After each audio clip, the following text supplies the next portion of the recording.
So I think that we were really excited, first of all, that everybody on the team was able to race. I think that was kind of a big step for us. We definitely put out really strong effort. The results, I think, were good. I think there's always room for more. We're definitely going to fight for more for the rest of the season and in the spring, but overall it was pretty promising results. It's a good start for our novices so far, because we had 3 novices that were in the 8 and they had only learned to row about 2 weeks ago. And I think that's a really big milestone for them to be able to row ahead of the Charles as their first race. Yeah, like building off of that, there were a lot of people this year whose first head of the Charles was this year, including my own.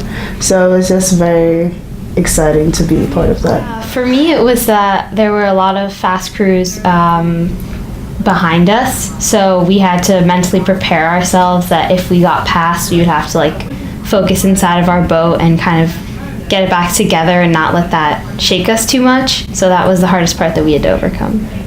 Yeah, and I think especially for all of us as coxswains, it's our job to steer the course, which is a very, very difficult one in the rowing world. Lots of difficult turns, and your course really dictates how fast you go, because you can add an extra minute to your time by taking a bad course. So I think I probably speak for all of us when I say that steering was definitely a challenge, but I think having that hometown advantage, the fact that we all do it every day, made it good for us. I think the most difficult part being a coxswain is being able to stay calm during some challenging incidents. Like, for example, like what Sarah said, when there's crews that are faster and passing, we have to stay in the game, in our heads. And it's more important for us because we have to have the other rowers be calm, so we're basically the one that drives the calming force. And that's something that we have to learn to maintain during the entire race. So before the race especially, we had a lot of like boat meetings.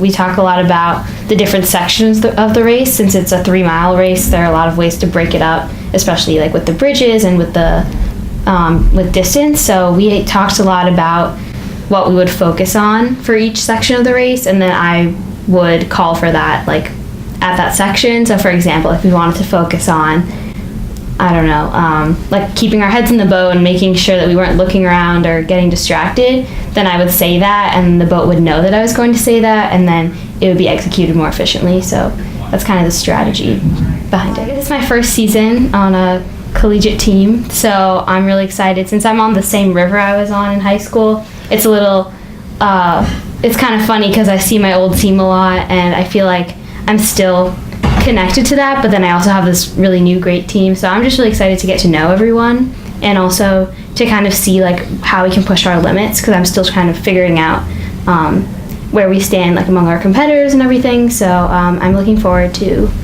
getting to know that better.